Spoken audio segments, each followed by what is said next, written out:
Today's story is one of the most intense battles in the Bible, and nobody swings a sword.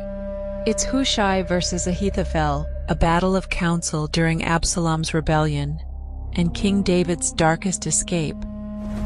Absalom began behaving like a king by getting a chariot, horses, and 50 men to run ahead of him. At the city gate, he listened to people's problems, told them they deserved justice, and hinted that the king wasn't paying attention, suggesting he would help them if he were in charge. And instead of letting people bow down to him, he greeted them warmly with hugs and kindness. By being charming, saying nice things, and promising to be fair, Absalom stole the hearts of the men of Israel. But Absalom sent spies through all the tribes of Israel, saying, "When you hear the trumpets, say Absalom has become the king at Hebron." The hearts of the men of Israel are after Absalom. And David said unto all his servants that were with him at Jerusalem, "We must leave quickly. If we don't, we won't be able to get away from Absalom. We must hurry before he catches us. He would destroy us and kill the people of Jerusalem." The king's servants told him they were ready to do whatever he commanded. Then the king left with his household, leaving 10 concubines behind to take care of the palace. Then said King David to Ittai the Gittite, "Why should you come along with us? Go back and stay with King Absalom. You are a foreigner, an exile from your homeland. You came only yesterday, and today shall I make you wander about with us when I do not know where I am going. Go back and take your people with you.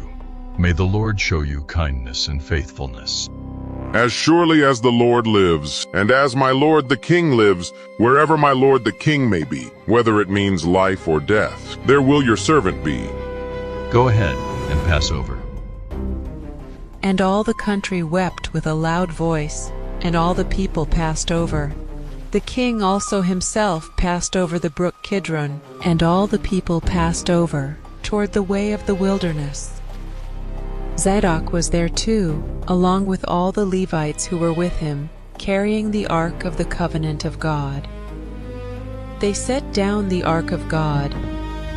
And King David said to Zadok the priest, "Take the ark of God back into the city. If I find favor in the Lord's eyes, he will bring me back and let me see it and his dwelling place again. But if he says, 'I am not pleased with you,' then I am ready. Let him do to me whatever seems good to him. Do you understand? Go back to the city with my blessing. Take your son Ahimaaz with you, and also Abiathar's son Jonathan. You and Abiathar return with your 2 sons. I will tarry in the plain of the wilderness until there come word from you to certify me." So Zadok and Abiathar took the ark of God back to Jerusalem and stayed there. David went up the Mount of Olives crying as he went. He covered his head and went barefoot. All the people with David covered their heads also, and they were crying as they went. And one told David, saying, Ahithophel is one of the people with Absalom who made secret plans against you. So David prayed, "O Lord, I pray thee, turn the counsel of Ahithophel into foolishness." And it came to pass that when David was come to the top of the mount, where he worshipped God, behold, Hushai the Archite was there to meet him. Hushai's robe was torn and dust on his head, and David said to him, "If you come with me, you'll only slow me down. Instead, go back to the city and serve Absalom. Pretend loyalty so you can ruin Ahithophel's advice. The priests Zadok and Abiathar will be there. Tell them what you hear. Their sons, Ahimaaz and Jonathan, can bring me any news." So Hushai, David's confidant, arrived at Jerusalem as Absalom was entering the city. Absalom entered Jerusalem with the men of Israel, and Ahithophel was with him. Hushai the Archite, David's confidant, went to Absalom and said, God save the king, God save the king. And Absalom said to Hushai, "So this is the love you show your friend? If he's your friend, why didn't you go with him?" And Hushai said unto Absalom, No, the one chosen by the Lord, by these people, and by all the men of Israel. His I will be, and I will remain with him. Furthermore, whom should I serve? Should I not serve the son? Just as I served your father, so I will serve you now, Absalom. Later, in the council chambers in Jerusalem, Let me take 12,000 men and pursue David tonight. I'll strike while he's weak and afraid, scatter his followers, and kill only the king. Then I'll bring everyone else back safely. and Ahithophel's plan pleased Absalom and all the elders of Israel. Then Absalom said, Now call Hushai the Archite. I also want to hear what he says. When Hushai came to Absalom, Absalom said to him, This is the plan Ahithophel gave. Should we follow it? If not, tell us. Ahithophel's advice is not good this time. Your father and his men are powerful and furious, like a bear robbed of her cubs. He's an experienced warrior and won't stay with the troops overnight. He's likely already hiding. If he attacks first, word will spread, and people will think Absalom's forces are losing. Even brave soldiers will become afraid because everyone knows your father and his men are strong fighters. This is what I suggest. Gather all Israel from Dan to Beersheba, an army too large to count, and lead them into battle yourself. We will find David and attack him suddenly, wiping out him and all his men so no one survives.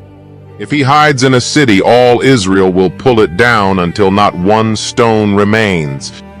and Absalom and all the men of Israel said, The advice of Hushai the Archite is better than that of Ahithophel. They said this because the Lord had planned to destroy the good advice of Ahithophel. In this way, the Lord could bring disaster on Absalom. Hushai went to Zadok and Abiathar the priests. He told them everything Ahithophel had advised Absalom and Israel's leaders to do. He also explained this plan he had suggested instead. Quickly, send a message to David. Tell him not to stay tonight at the crossings into the desert. Tell him to cross over the Jordan River at once. If he crosses the river, he and all his people won't be caught. Jonathan and Ahimaaz waited at On-Rogel to avoid being seen. A servant girl brought them messages, and they passed the information on to King David. A young boy saw Jonathan and Ahimaaz and reported it to Absalom. So they quickly ran and hid in a well at a man's house in Bahurim.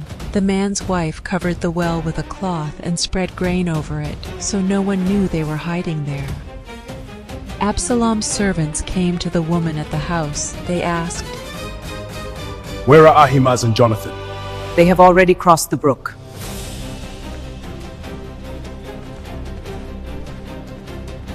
Absalom's servants searched for Jonathan and Ahimaaz, but couldn't find them, so they returned to Jerusalem.